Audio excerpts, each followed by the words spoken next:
2.4 के आगे के प्रश्न करते हैं। 5वां प्रश्न क्या दिया है, सुबो की माँ की वर्तमान आयु सुबो की आयु की 6 गुनी है। यदि 5 वर्ष बाद सुबो की आयु उसकी माँ की वर्तमान आयु की 1/3 हो जाएगी, उनकी वर्तमान आयु ज्ञात कीजिए। देखो इसको कैसे करते हैं।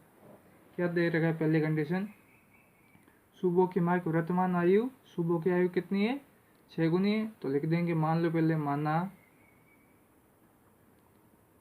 सुबो की वर्तमान आयु बराबर 100 वर्ष। कितनी हो गई, 100 वर्ष। तो उसकी माँ की वर्तमान आयु कितनी हो गई, सुबो की माँ की वर्तमान आयु 6 गुना बताया है। तो क्या लिख देंगे अपन, x का 6 गुना 6x। फिर क्या कह रहा है, प्रश्नानुसार 5 वर्ष बाद, 5 वर्ष बाद सुबह की आयु क्या होगी, 5 वर्ष बाद सुबह की आयु, अभी उसकी आयु 100 वर्ष है, तो 5 वर्ष बाद क्या हो जाएगी, x प्लस 5 वर्ष, बड़ी हो जाएगी 5 वर्ष। तो कंडीशन क्या दे दी, 5 वर्ष बाद x प्लस 5 सुबह की आयु हो गई, उसकी माँ की आयु कितनी हो जाएगी, 1/3। 1/3 करते हैं अपन इसको। अभी उसकी माँ की आयु क्या है, 6x, इसका 1/3, 1/3 मतलब 1/3 से गुना करते हैं, ये 1/3, ये 3 से 6 कितनी बार कट हुआ, 2 बार। तो मैं ये लिख दूँ, x प्लस 5 बराबर 2x, 1/3 मतलब 1/3, 6 से 1/3 कट हो रहा है, तो कट कर दिया अपन ने।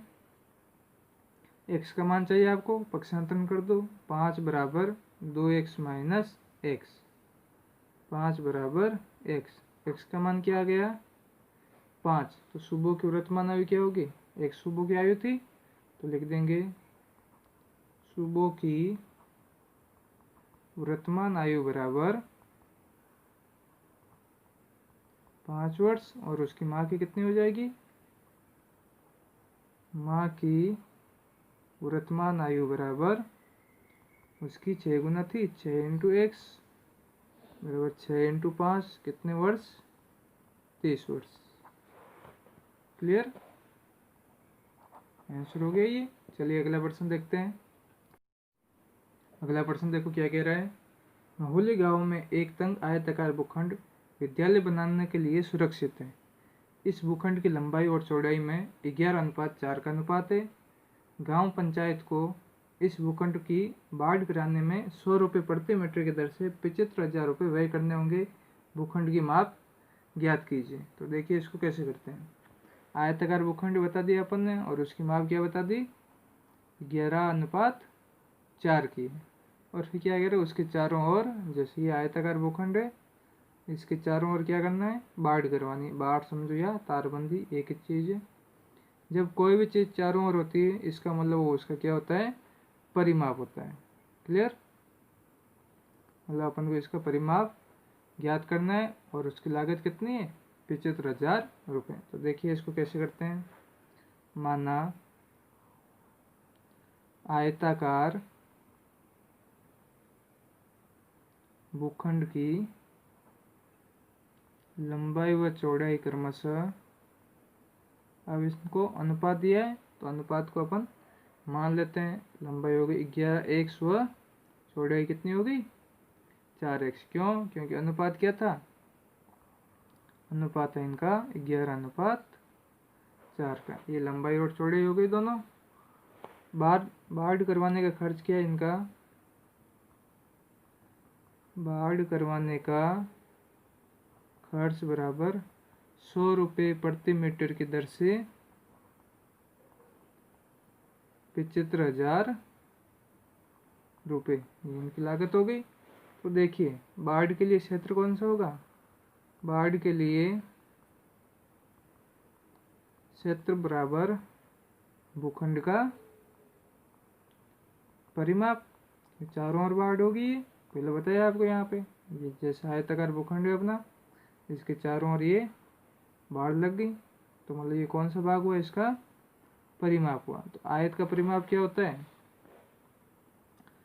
2 ब्रैकेट L प्लस बी, ये हो गया बराबर भूखंड का परिमाप।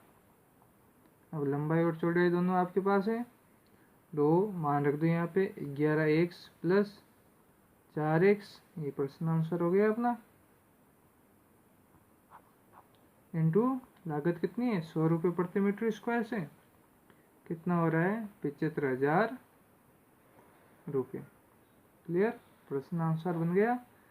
ये आयताकार भूखंड का परिमाप, लागत क्या है 100 रुपये, कुल खर्च कितना हुआ 75,000 रुपये। अब यहाँ पे देखिए ये जीरो, दो जीरो कट गए। क्लियर, 2 11 और 4 कितने हो गए 15x बराबर कितना 750। अब ये 30 हुआ, 30x बराबर 750, x का मान चाहिए, x बराबर 750 बटा 30, ये 0 से 0 कट हो गया, और 75 और 3 25 बार कट हुआ 3 से 75, तो x बराबर कितना आ गया 25। अब भूखंड की क्या बतानी है, लंबाई, क्या लिखेंगे, भूखंड की लंबाई बराबर, लंबाई क्या थी 11x थी, 11 इंटू 25 कितनी हो गई 275, और उसकी चौड़ाई कितनी हो जाएगी 4x थी, लिख देंगे 4 इंटू 25 कितना हो गया 100 मीटर। ये इसकी लंबाई और चौड़ाई दोनों मिल गए अपन को। चलिए अगला प्रश्न देखते हैं। प्रश्न क्या कह रहा है, हसन स्कूल वर्दी बनाने के लिए 2 प्रकार का कपड़े खरीदता है। इसमें कमीज के कपड़े का भाव 50 रुपये प्रति मीटर और पतलून के कपड़े का भाव 90 रुपये प्रति मीटर है। वह कमीज के प्रत्येक 3 मीटर कपड़े के लिए पतलून का 2 मीटर कपड़े खरीदता है। वह इस कपड़े को क्रमशः 12% तथा 10% लाभ से बेचकर 36,600 रुपये का लाभ प्राप्त करता है।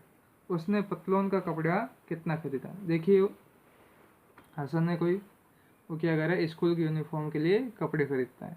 अब कपड़े 2 प्रकार के हैं, एक कमीज का और दूसरा पतलून का। अब वो उनका भाव क्या बता रहा है, कमीज का भाव है 50 रुपये प्रति मीटर और पतलून का 90 रुपये प्रति मीटर की दर से। क्लियर है। फिर वो कंडीशन क्या डाल रहा है, कमीज का कपड़ा यदि 3 मीटर चाहिए तो पतलून कितनी चाहिए 2 मीटर कपड़ा उसमें लगेगा, अनुपात हो गया इनका। तो अपन लिखेंगे कमीज व पतलून के कपड़े का अनुपात बराबर 3:2, यानी 3 मीटर कमीज का तो 2 मीटर किसका पतलून का। क्लियर है, 3:2 हो गया। यदि कमीज 6 मीटर होगा तो पतलून का कितना होगा 4 मीटर का, ये अनुपात चलता रहेगा। क्लियर है। फिर उसने क्या पूछा है, तो पतलून का कपड़ा ज्ञात कीजिए। ये अनुपात दिया है, कपड़े कितना खरीदा उसने पता नहीं है अपन को, तो मान लेते हैं, लिखेंगे माना कमीज व पतलून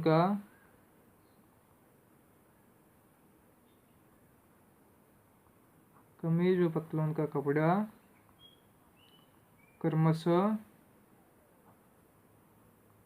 खरीदा बराबर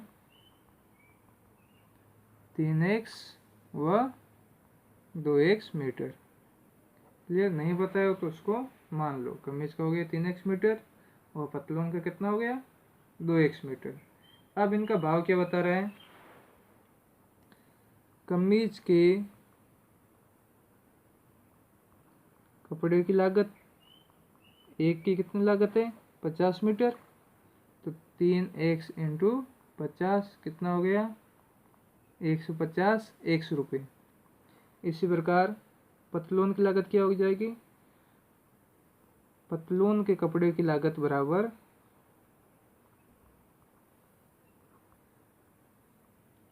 सेम वही प्रोसेस, कितना है 2x और लागत क्या दे रहा है 90 रुपये दे रहा है, इंटू क्या कर देंगे 90, तो कितना हो गया 180 एक्स रुपये, दोनों की लागत आ गई। फिर वो ये इसके खरीदने का भाव हुआ। अब वो इसको बेच रहा है, बेचने में क्या कर रहा है, कमीज पे 12% लाभ और पतलून पे 10% का लाभ। तो क्या लिखेंगे, ये क्रय मूल्य हो गया। विक्रय मूल्य क्या होगा, विक्रय मूल्य, क्रय मूल्य मतलब खरीदना और विक्रय मूल्य मतलब बेचना। कमीज के कपड़े को 12% लाभ पर बेचने पर विक्रय मूल्य, 12% लाभ का मतलब ये 100 रुपये में खरीद रहा है तो उसको कितने में बेचेगा, 112 रुपये में। और यहाँ पे ये कितने में खरीद रहा है, 150 एक्स में। 12% लाभ है तो 100 पे 112 होता है, इंटू इसको 112 कर देंगे, इंटू 100। ये 0 से 0 गया, 15 3 बार, 10 2 बार, 5 के पार्टे से 2 से 112 56 बार, 56 की 3 से गुना कर दो, 168 एक्स, ये उसका हो गया विक्रय मूल्य। क्लियर है। कमीज का हो गया। सेम ऐसे ही पतलून का निकालेंगे। पतलून के कपड़े का विक्रय मूल्य बराबर, अब यहाँ पे कितना 180 और लाभ कितना 10 का, तो इंटू 110/100, ये 0 और ये 0 कट हो गया, तो इसका मान कितना हो जाएगा 198 एक्स रुपये। क्लियर। आगे परसेंट में कंडीशन क्या दी उन्होंने, लाभ बेचकर 36,600 रुपये प्राप्त करता है। मतलब इन दोनों में जो बेचा कमीज और पतलून, तो उसको कितने मिले 36,600 रुपये। तो लिखेंगे प्रश्नानुसार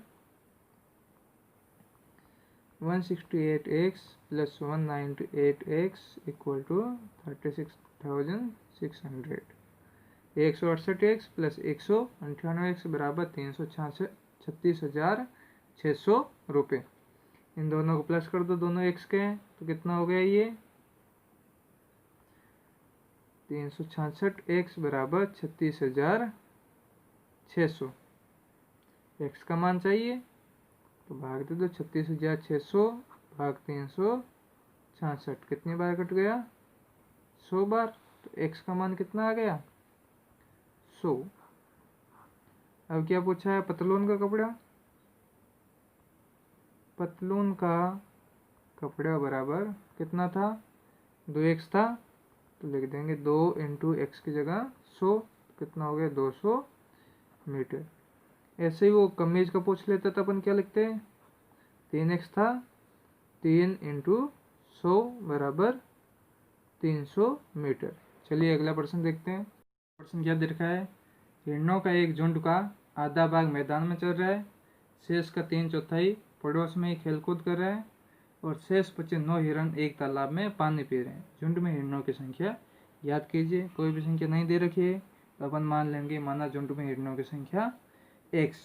अब उसने क्या कहा, आधा भाग, झुंड का आधा भाग मैदान में चल रहा है, x का आधा कितना हो गया 1/2, तो 1/2 कहाँ है मैदान में। शेष बचे, आधा चल रहा है तो शेष भी आधा बचा, शेष का 3/4 मैदान में खेलकूद कर रहा है, तो आधे का 3/4 निकालेंगे, और शेष बचे हुए 9 तालाब का पानी पी रहे हैं। तो देखिए इसको कैसे करते हैं, मान लेंगे, माना हिरणों की संख्या बराबर x, मैदान में चलने वाले आधे हो गए 1/2, खेलकूद करने वाले कितने हैं, आधे का 3/4, तो 1/2 बचा, उसका कितना निकालेंगे अपन 3/4, कितना हुआ 3x/8। क्लियर। अगला प्रश्न क्या दे रहा है कि शेष बचे पानी पी रहे हिरणों की संख्या। अब आधा था, आधे में से 3/8 कहाँ है मैदान में खेलकूद कर रहा है। अब शेष बच गए वो 1/2, 1/2 में से माइनस कर दे तो शेष वाले आ जाएंगे। ये शेष निकाले अपन ने, कितना आ गया 1/8। तो प्रश्नानुसार कितना दिया है कि तालाब में पानी पीने कितने गए 9 हिरण है, तो 1/8 बराबर किसके 9। x का मान चाहिए अपन को, पक्षांतरण कर दो, x बराबर क्या होगा 9 × 8, x बराबर कितना हो गया 72। तो लिख देंगे झुंड में हिरणों की संख्या बराबर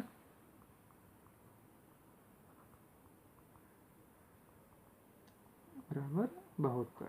ये हुआ अपना आंसर। इसके बाकी प्रश्न है वो भी सेम ऐसे ही है जो आप अपने आप होमवर्क में करोगे।